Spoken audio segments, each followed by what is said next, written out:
ಮತ್ತು ಇರಾನ್ ನಡುವಿನ ವಾರ್ಗೆ ಈಗ ಅಮೆರಿಕ ಅಧಿಕೃತವಾಗಿ ಎಂಟ್ರಿ ಕೊಟ್ಟಿದೆ. ಇರಾನ್ನ ಪ್ರಮುಖ ಅಣು ಸ್ಥಾವರದ ಮೇಲೆ ದಾಳಿಯನ್ನ ಕಳೆದ ರಾತ್ರಿ ಮಧ್ಯರಾತ್ರಿ ಇಟ್ಟಿರುವಂತಹ ದಾಳಿಯಲ್ಲಿ ಸಂಪೂರ್ಣವಾಗಿ ಹಾನಿಗೊಳಿಸಿದ್ದೀವಿ, ಇದರಿಂದ ಯಶಸ್ವಿಯಾಗಿದ್ದೀವಿ ಮತ್ತು ಶಾಂತಿ ನೆಲೆಸಬೇಕು ಅನ್ನುವಂತಹ ಸಂದೇಶವನ್ನ ಪುನಃ ಟ್ರಂಪ್ ಕೊಟ್ಟಿದ್ದಾರೆ.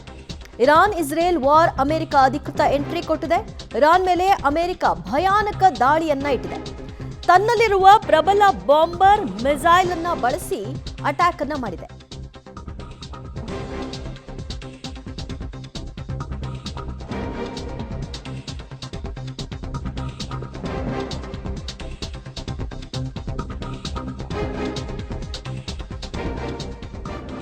ತನ್ನಲ್ಲಿರುವ ಪ್ರಬಲ ಬಾಂಬರ್ ಮತ್ತು ಮಿಸೈಲ್ ಅನ್ನ ಬಳಸಿ ಅಟ್ಯಾಕ್ ಅನ್ನ ಮಾಡಿದೆ ಅಮೆರಿಕ. ಇರಾನ್ ಮತ್ತು ಇಸ್ರೇಲ್ ವಾರ್ಗೆ ಅಮೆರಿಕ ಅಧಿಕೃತವಾಗಿ ಎಂಟ್ರಿ ಕೊಟ್ಟಿರೋದು. ಇರಾನ್ ಮೇಲೆ ಅಮೆರಿಕ ಭಯಾನಕ ದಾಳಿಯನ್ನ ನಡೆಸಿದೆ. ಈ ಭಯಾನಕ ದಾಳಿಯಲ್ಲಿ 3 ಅಣು ಸ್ಥಾವರಗಳ ಮೇಲೆ ವೈಮಾನಿಕ ದಾಳಿಯನ್ನ ಮಾಡಿದೆ ಅಮೆರಿಕ.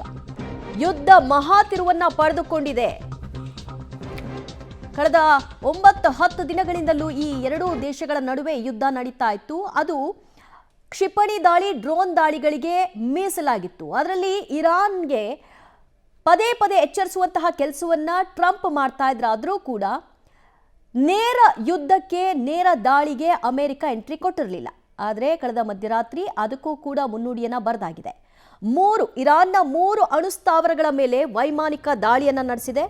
ತನ್ನಲ್ಲಿರುವಂತಹ ಪ್ರಬಲ ಬಾಂಬರ್ಗಳನ್ನು ಬಳಸಿದೆ, ಮಿಸೈಲ್ಗಳನ್ನು ಬಳಸುವ ಮೂಲಕವಾಗಿ ಅಟ್ಯಾಕ್ ಮಾಡಿದೆ. ಈ ರೀತಿಯ ಕಾರ್ಯಾಚರಣೆ ಮಾಡಬಹುದಾದಂತಹ ಸೇನೆ ಮಗದೊಂದಿಲ್ಲ ಅಂತ ತನ್ನ ಸೇನೆಗೆ ಮತ್ತು ತನ್ನ ದೇಶದ ಶಕ್ತಿಗೆ ತಾನೇ ಬೆನ್ನು ತಟ್ಕೊಳ್ಳುವಂತಹ ಕೆಲಸವನ್ನ ಅಮೆರಿಕ ಅಧ್ಯಕ್ಷರು ಮಾಡಿದ್ದಾರೆ. ಈ ದಾಳಿಯ ಕುರಿತಾಗಿ ಪೋಸ್ಟ್ ಕೂಡ ಮಾಡಿದ್ದಾರೆ. ಹೌದು, ನಾವು ಈ ದಾಳಿಯನ್ನ ಮಾಡಿದ್ದೀವಿ, ಯಶಸ್ವಿಯಾಗಿದ್ದೀವಿ ಅಂತ. ಇರಾನ್ ಮೇಲೆ ಅಮೆರಿಕ ಅಟ್ಯಾಕ್ ಅನ್ನ ಮಾಡಿದ್ದು 6B2 ಸ್ಪಿರಿಟ್ ಸ್ಟೆಲ್ತ್ ಬಾಂಬರ್ ಅನ್ನ ಬಳಕೆ ಮಾಡಲಾಗಿದೆ. ಅಮೆರಿಕದ ಬಳಿ ಇರತಕ್ಕಂತಹ ಪ್ರಮುಖಾಸ್ತ್ರಗಳನ್ನೇ ಹೊರಕ್ಕೆ ತೆಗೆದಿದೆ. 12 GBU ಬಂಕರ್ ಬಸ್ಟರ್ ಬಾಂಬ್ ಅನ್ನ ಬಳಕೆ ಮಾಡಿರುವಂಥದ್ದು. ಒಮ್ಮೆ ಈ ಬಾಂಬ್ ಬೆದ್ರೆ ಆ ಪ್ರದೇಶ ಸಂಪೂರ್ಣವಾಗಿ ಸರ್ವನಾಶ ಆಗುತ್ತೆ. ಸೊ ಆ ಕಾರಣಕ್ಕಾಗಿ ಇವೆಲ್ಲವನ್ನು ಕೂಡ ಬಳಕೆ ಮಾಡಲಾಗಿದೆ. 30 ಟಾಮಹಾಕ್ ಕ್ರೂಸ್ ಮಿಸೈಲ್ ಅನ್ನು ಕೂಡ ಬಳಕೆ ಮಾಡಿದೆ ಅಮೆರಿಕ. ಎಲ್ಲವೂ ಕೂಡ ಪ್ಲಾನ್ಡ್ ಆಗಿ ಈಗಾಗಲೇ ಹೇಳಿತ್ತು ಅಮೆರಿಕ, ನಾನೇನು ಮಾಡ್ತೀನಿ, ಯಾವ ರೀತಿಯಾಗಿ ಇದನ್ನ ಅಂತ್ಯ ಬರಿತೀನಿ ಅಂತ ಗೊತ್ತಿಲ್ಲ ಅಂತ. ಈಗ ಅದಕ್ಕೆ ಆರಂಭ ಇಟ್ಟಿದೆ. F-22 ರಾಫ್ಟರ್ ಯುದ್ಧ ವಿಮಾನವನ್ನು ಕೂಡ ಬಳಕೆ ಮಾಡಿದೆ ಅಮೆರಿಕ ಇರಾನ್ ಮೇಲೆ ದಾಳಿಯನ್ನ ನಡೆಸೋ ಸಲುವಾಗಿ. F-35 ಯುದ್ಧ ವಿಮಾನದ ಬಳಕೆ ಆಗಿದೆ. ಯಾವೆಲ್ಲ ಅಸ್ತ್ರಗಳನ್ನ ತನ್ನ ಬತ್ತಳಿಕೆಯಿಂದ ಪ್ರಯೋಗಿಸಿದೆ ಅಮೆರಿಕ ಅನ್ನೋದಕ್ಕೆ ತನ್ನ ಪ್ರಯೋಗದ ನಂತರದಲ್ಲಿ, ಅದರ ಯಶಸ್ವಿಯ ನಂತರದಲ್ಲಿ ವಿವರಣೆಯನ್ನು ಕೊಡಲಾಗಿದ್ದು, ಸಬ್ಮರೀನ್ ಬಳಸಿಯೂ ಕೂಡ ಅಮೆರಿಕಾದಿಂದ ಇರಾನ್ ಮೇಲೆ ದಾಳಿಯನ್ನ ಮಾಡಲಾಗಿದೆ. ಫೋರ್ಡೋ, ನಟಾಂಜ್, ಇಸ್ಫಹಾನ್ ಈ 3 ಅಣು ಸ್ಥಾವರಗಳ ಮೇಲೆ ಇಷ್ಟು ಅಸ್ತ್ರಗಳನ್ನು ಬಳಕೆ ಮಾಡೋ ಮೂಲಕವಾಗಿ ತನ್ನ ಸೇನೆ ಇದನ್ನ ಯಶಸ್ವಿಯಾಗಿ ಪೂರ್ಣಗೊಳಿಸಿ ಮತ್ತೆ ಎಲ್ಲ ವಿಮಾನಗಳು ಕೂಡ ಇರಾನ್ ವಾಯು ಪ್ರದೇಶದಿಂದ ಹೊರಕ್ಕೆ ಸುರಕ್ಷಿತವಾಗಿ ಬಂದಿದೆ ಅಂತ ಕೂಡ ಅಮೆರಿಕದ ಅಧ್ಯಕ್ಷರು ಟ್ರಂಪ್ ಹೇಳ್ತಾರೆ. ಅಣು ಯುದ್ಧದ ಭೀತಿಯನ್ನ ಇನ್ನಷ್ಟು ಹೆಚ್ಚಾಗುವಂತೆ ಮಾಡಿದೆ ಈ ಒಂದು ಬೆಳವಣಿಗೆ. ಪರಮಾಣು ತಾಣಗಳ ಮೇಲೆ ದಾಳಿ ಇಟ್ಟಂತಹ ದೃಶ್ಯಗಳನ್ನು ಕೂಡ ಹಂಚಿಕೊಳ್ಳಲಾಗಿದೆ. ಈಗ ಇರಾನ್ ಇದಕ್ಕೆ ಯಾವ ರೀತಿಯಾಗಿ ಪ್ರತಿಕ್ರಿಯೆಯನ್ನ ಕೊಡುತ್ತೆ, ಏನು ಮಾಡಬಹುದು, ಇದು ಸದ್ಯದ ಕುತೂಹಲಕ್ಕೆ ಕಾರಣವಾಗಿದೆ. 2 ಮಧ್ಯಪ್ರಾಚ್ಯ ದೇಶಗಳ ನಡುವಿನ ಸಂಘರ್ಷದಲ್ಲಿ ಈಗ ಅಮೆರಿಕ ಅಧಿಕೃತವಾಗಿ ಎಂಟ್ರಿ ಆಗಿದೆ. ನೀವು ನೋಡ್ತಾ ಇರೋದು ಫೋರ್ಡೋ ಮೇಲೆ ಅಮೆರಿಕ ದಾಳಿ ಇಟ್ಟಂತಹ ಸಂದರ್ಭ ಹೇಗಿತ್ತು ಅಂತ. ಮತ್ತಷ್ಟು ಅಪ್ಡೇಟ್ಸ್ ಕೊಡ್ತಾರೆ ನಮ್ಮ ಪ್ರತಿನಿಧಿ ಪ್ರಕಾಶ್. ಜಾಗತಿಕವಾಗಿ ತಲ್ಲಣವನ್ನ ಸೃಷ್ಟಿ ಮಾಡಿದೆ ಇದೀಗ ಅಮೆರಿಕ. ಈಗ ಇರುವಂತಹ ಪ್ರಶ್ನೆ ಮತ್ತು ಕುತೂಹಲ, ಇರಾನ್ ಹೇಗಿದಕ್ಕೆ ರೆಸ್ಪಾಂಡ್ ಮಾಡುತ್ತೆ ಅಂತ. ಅಮೆರಿಕ ಈ ದಾಳಿ ಇಟ್ಟ ಕೆಲವೇ ನಿಮಿಷಗಳ ನಂತರದಲ್ಲಿ ಮತ್ತೆ ಇಸ್ರೇಲ್ ಮೇಲೆ ಇರಾನ್ ದಾಳಿ ನಡೆಸಿತ್ತು. ಸೊ ಇನ್ನಷ್ಟು ತೀವ್ರತರನಾದಂತಹ ದಾಳಿಗೆ ಇದು ಮುನ್ನುಡಿ ಬರೆಯುತ್ತಾ? ಖಂಡಿತವಾಗ್ಲೂ ಕೂಡ ಇರಾನ್ ಮತ್ತು ಇಸ್ರೇಲ್ ನಡುವಿನ ಕದನದಿಂದ ಒಂದು ರೀತಿಯಲ್ಲಿ ಜಾಗತಿಕ ಮಟ್ಟದಲ್ಲಿ ಬೇರೆ ಬೇರೆ ಆಯಾಮಗಳನ್ನು ಪಡೆದುಕೊಂಡಿತ್ತು. ಈಗ ಅಮೆರಿಕ ಇರಾನ್ ಮೇಲೆ ಏರ್ ಸ್ಟ್ರೈಕನ್ನು ಮಾಡಿದಂತಹ ಬಳಿಕ ಮತ್ತೆ ಇರಾನ್ನಿಂದ ಯಾವ ಕ್ಷಣದಲ್ಲಾದರೂ ಕೂಡ ಅಮೆರಿಕದ ಮೇಲೆ ದಾಳಿ ಮಾಡುವಂಥ ಸಾಧ್ಯತೆಗಳು ಕೂಡ ಇದ್ದಾವೆ. ಈಗಾಗಲೇ ಮಿಡ್ ನೈಟ್ನಲ್ಲಿ ನಡೆಸಿದಂತಹ ಅಮೆರಿಕದ ದಾಳಿಯಿಂದ ಈಗಾಗಲೇ ಇರಾನ್ನ 3 ಅಣುಸ್ಥಾವರ ಘಟಕಗಳಿಗೆ ದೊಡ್ಡ ಮಟ್ಟದಲ್ಲಿ ಹಾನಿಯಾಗಿದೆ. ನಟಾಂಜು ಜೊತೆಗೆ ಇಸ್ಫಹಾನ್ ಮತ್ತು ಫೋರ್ಡೋ ಈ 3 ಅಣುಸಂಸ್ಕರಣಾ ಘಟಕಗಳ ಮೇಲೆ ದಾಳಿಯನ್ನು ನಡೆಸಿದೆ. ಅಲ್ಲಿ ಸುಮಾರು 60ರಿಂದ 90ರಷ್ಟು ಯುರೇನಿಯಂ ಅನ್ನ ಅಲ್ಲಿ ಉತ್ಪಾದನೆಯನ್ನು ಮಾಡಲಾಗ್ತಾ ಇತ್ತು. ಈಗ ಆ ಒಂದು ತಾಣಗಳನ್ನು ಈಗ ಟಾರ್ಗೆಟ್ ಮಾಡಿಕೊಂಡು ದೊಡ್ಡ ಮಟ್ಟದಲ್ಲಿ ಹಾನಿಯನ್ನು ಮಾಡಿದೆ.